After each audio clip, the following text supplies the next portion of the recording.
Hello all, എല്ലാവരും thumbnail കണ്ട് ഞെട്ടിയിട്ട് August 30 result വരുമല്ലോ എന്ന് വിചാരിച്ചിട്ടാണ് വീഡിയോ ഓപ്പൺ ചെയ്തതെന്നുള്ള കാര്യം എനിക്കറിയാം. ഞാൻ ഒരിക്കലും നുണ പറയുന്നില്ല. നിങ്ങളുടെ റിസൾട്ട് വരുന്നത് ഓഗസ്റ്റ് 30 തന്നെയാണ്. ഒരു സംശയവും അതിനകത്തേക്ക് വേണ്ട.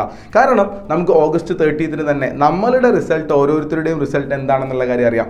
നമുക്ക് അന്ന് വൈകുന്നേരത്തേക്ക് തന്നെ ഓൾ കേരള, പാൻ കേരള എന്നുള്ള നമ്മളെ ഫുൾ റിസൾട്ടുകൾ നമുക്ക് കിട്ടുകയും എത്ര കുട്ടികൾ നമുക്ക് ഏകദേശം എത്ര പേർക്ക് എത്ര കട്ട് ഓഫിൽ നിങ്ങൾക്ക് MBBS സീറ്റ് കിട്ടുമെന്നുള്ള കാര്യങ്ങളൊക്കെ അറിയാം.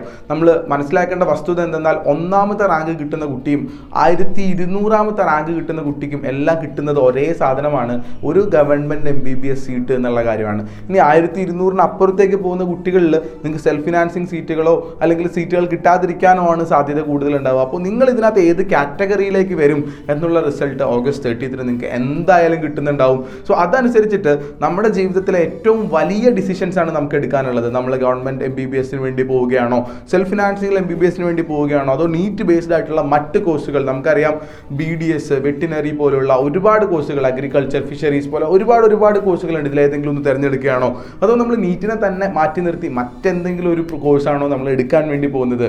അതുമല്ലെങ്കിൽ നമ്മുടെ സ്വപ്നത്തിനെ വിടാതെ പിന്തുടരാൻ അത്രയധികം മനസ്സുകൊണ്ട് ആഗ്രഹിക്കുന്ന നിങ്ങൾ ഓരോരുത്തരും ഒരു പ്രാവശ്യം കൂടി നീറ്റിന് വേണ്ടി വീണ്ടും തയ്യാറെടുക്കുകയാണോ എന്നെല്ലാം തീരുമാനിക്കാനുള്ള ദിവസങ്ങളാണ് നമ്മുടെ മുന്നിലേക്ക് വരാനുള്ളത്. ഓഗസ്റ്റ് 30 നമുക്ക് ആ OMR ഷീറ്റ് കിട്ടുന്നത് മുതൽ തന്നെ അതിനുള്ള ശ്രമം ആരംഭിക്കുന്നതാണ്.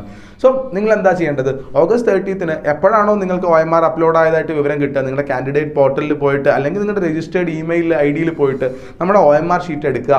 അതിൻ്റെ ഒഫീഷ്യൽ ആൻസർ കീ നോക്കുക. കറക്റ്റായിട്ട് നമ്മൾ എത്ര മാർക്ക് കിട്ടും എന്നുള്ള കാര്യം കണക്ക് കൂട്ടി നോക്കുക. നിങ്ങൾക്ക് കണക്ക് കൂട്ടി നോക്കാൻ ബുദ്ധിമുട്ടുണ്ടെങ്കിൽ ഡെഫിനറ്റ്ലി ടോപ്പിലേക്ക് വിളിക്കുക. നമ്മുടെ നമ്പേഴ്സ് നമ്മളിവിടെ ആഡ് ചെയ്യുന്നുണ്ട്. അതിലേക്ക് നമ്മുടെ OMR ഷീറ്റ് ഒന്ന് ഫോർവേഡ് ചെയ്ത് കഴിഞ്ഞാൽ നമ്മുടെ മെഷീൻസ് വെച്ചിട്ട് തന്നെ OMR റീഡിംഗ് മെഷീൻസ് വെച്ചിട്ട് സ്കാൻ ചെയ്തതിന് ശേഷം നമ്മൾ കറക്റ്റായിട്ടുള്ള മാർക്ക് നിങ്ങൾക്ക് നമ്മൾ പറഞ്ഞു തരുന്നുണ്ടാവും.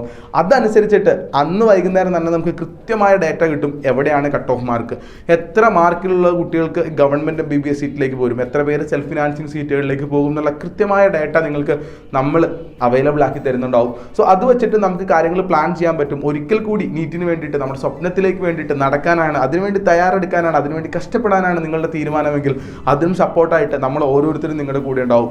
നിങ്ങൾ ഓർത്തിരിക്കേണ്ട ഏറ്റവും പ്രധാനപ്പെട്ട വസ്തുത, നമ്മുടെ അതർ കോഴ്സുകളിലേതുപോലെ തന്നെ നീറ്റ് റിപ്പീറ്റേഴ്സ് ബാച്ചിലേക്കുള്ള അഡ്മിഷൻസും ഓൾമോസ്റ്റ് ക്ലോസ്ഡ് ആണ് നമ്മുടെ ഡോപ്പയിൽ. അതുപോലെ മറ്റ് ഇൻസ്റ്റിറ്റ്യൂട്ടുകളിലും ഏകദേശം അങ്ങനെയൊക്കെ തന്നെയാണ് കാര്യങ്ങൾ ഉണ്ടാവുക. സോ നിങ്ങൾ ഇതെല്ലാം കഴിഞ്ഞ് സെപ്റ്റംബർ 7 റിസൾട്ടും കൂടി വന്നതിന് ശേഷം മാത്രമാണ് നമ്മൾ വരുന്നത് എന്നൊന്നും വിചാരിച്ചിരിക്കേണ്ട. നിങ്ങൾ പെട്ടെന്ന് തന്നെ വളരെ ക്വിക്കായിട്ട് തന്നെ തീരുമാനങ്ങൾ എടുക്കേണ്ടതുണ്ട്. ഞാൻ ഒരു കാര്യം വ്യക്തമായിട്ട് പറഞ്ഞോളട്ടെ, നമ്മുടെ എയിംസ് ബാച്ചിൽ അടക്കം വളരെ കുറഞ്ഞ സീറ്റുകൾ, അത് 40-50 സീറ്റുകൾ മാത്രമാണ് നിങ്ങൾക്ക് വേണ്ടിയിട്ട് ബാക്കിയുള്ളത്. സോ എത്രയും പെട്ടെന്ന് നിങ്ങൾ അതിലേക്ക് വേണ്ടിയിട്ട്, നിങ്ങൾ ഇഫ് യു ആർ ഇൻട്രസ്റ്റഡ്, നിങ്ങൾക്ക് അതിലേക്കാണ് താല്പര്യമെങ്കിൽ നിങ്ങൾ അതിലേക്ക് വേണ്ടിയിട്ട് എത്രയും പെട്ടെന്ന് വരിക. And if you are confused, definitely നമ്മളെ തന്നെ കോൺടാക്ട് ചെയ്യുക. നമ്മൾ പറഞ്ഞു തരാം നിങ്ങൾക്ക് എന്താണ് ചെയ്യേണ്ടതെന്ന്. നമ്മുടെ ഓഫീസിലേക്ക് നിരന്തരമായിട്ട് വന്നുകൊണ്ടിരിക്കുന്ന ഒരുപാട് പേരൻസും ഒരുപാട് കുട്ടികളും ഉണ്ട്. അവരോടൊക്കെ നമ്മൾ പല ആളുകളോടും, ചില ആളുകളോട് നമ്മൾ ഇനി വേണ്ട, ഇനി ഒരിക്കൽ കൂടി നീറ്റിന് വേണ്ടി ട്രൈ ചെയ്യണ്ട എന്നും, അല്ലെങ്കിൽ നിങ്ങൾ എന്തായാലും നീറ്റിന് വേണ്ടി ട്രൈ ചെയ്യണമെന്നും ഒക്കെ നമ്മൾ കൃത്യമായിട്ട് അനലൈസ് ചെയ്ത് പറഞ്ഞു കൊടുക്കുന്നുണ്ട് നമ്മുടെ DNAT പോലെയുള്ള ടെസ്റ്റുകൾ വഴിയിട്ട്. സോ അത്തരത്തിലൊരു കൺഫ്യൂഷൻ നിങ്ങൾക്ക് ഉണ്ടെങ്കിലും ഡെഫിനറ്റ്ലി നിങ്ങൾക്ക് നമ്മുടെ ഓഫീസിലേക്ക് വരാം, വിസിറ്റ് ചെയ്യാവുന്നതാണ്. കോൺടാക്ട് നമ്പറും ഡീറ്റെയിൽസ് ഒക്കെ താഴെ ഞാൻ ഡിസ്ക്രിപ്ഷനിൽ ആഡ് ചെയ്യുന്നുണ്ട്. സോ ഒരു കാര്യം പറഞ്ഞോട്ടെ, നമ്മുടെ റിസൾട്ട് വരുന്നത് ഓഗസ്റ്റ് 30 നമ്മുടെ വളരെ പ്രധാനപ്പെട്ട എല്ലാ ഡിസിഷൻസും എടുക്കേണ്ടതും ഓഗസ്റ്റ് 30 തന്നെയാണ്. സോ ആ ഒരു ദിവസത്തിലേക്ക് വേണ്ടിയിട്ട് അധിക ദിവസമല്ല, ഒരു ദിവസത്തിൻ്റെ ഗ്യാപ്പ് മാത്രമാണ് നമുക്കുള്ളത്. So wish you all the best. And ഒരിക്കൽ കൂടി ഞാൻ ആദ്യം മുതലേ പറയുന്ന കാര്യങ്ങളാണ്, നിങ്ങളുടെ എല്ലാവരുടെയും ഫ്യൂച്ചർ ബ്രൈറ്റ് ആയിരിക്കും. ഒരിക്കലും നമ്മുടെ ഈ ഒരു എക്സാമിൻ്റെ റിസൾട്ടിനെ ബേസ് ചെയ്തിട്ടല്ല നമ്മുടെ ഫ്യൂച്ചറിൻ്റെ ബ്രൈറ്റ്നസ് തീരുമാനിക്കപ്പെടുന്നത്. നമ്മളെല്ലാവരും അടിപൊളി ഫ്യൂച്ചറുള്ള വളരെ മികച്ച വിദ്യാർത്ഥികളാണ് എന്നുള്ള കാര്യം ഒരു കാരണവശാലും നിങ്ങൾ സംശയിക്കരുത്. പക്ഷേ ഇതൊരു ഇമ്പോർട്ടൻറ്റ് ദിവസമായിട്ട് കണക്ക് കൂട്ടുക. ഓഗസ്റ്റ് 30 നമ്മുടെ OMR റിലീസ് ചെയ്യുന്ന സമയത്ത് നിങ്ങളുടെ മുഴുവൻ സപ്പോർട്ടിനായിട്ട് ഞങ്ങൾ ഓരോരുത്തരും നിങ്ങളുടെ കൂടെ തന്നെ ഉണ്ടാകുന്ന ഉറപ്പ് തരികയാണ്. And bye. ആൻഡ് കൂടുതൽ നീറ്റ് അപ്ഡേറ്റ്സ്, കാര്യങ്ങൾ, കട്ട് ഓഫ് മാർക്ക് കാര്യങ്ങളെല്ലാം നിങ്ങൾക്ക് ഓഗസ്റ്റ് 30 ഈവനിങ് മുതൽ നമ്മുടെ യൂട്യൂബ് ചാനൽ വഴി കിട്ടും. സോ അത്തരത്തിലുള്ള വീഡിയോസ് കാര്യങ്ങളെല്ലാം കിട്ടാൻ വേണ്ടിയിട്ട് നമ്മളെ സബ്സ്ക്രൈബ് ചെയ്യാനും ബെൽ ബട്ടൺ അമർത്തുന്ന കാര്യത്തിലും നിങ്ങൾ മടിയൊന്നും വിചാരിക്കേണ്ട. Will see you on the next video and that will be on August 30 evening. By.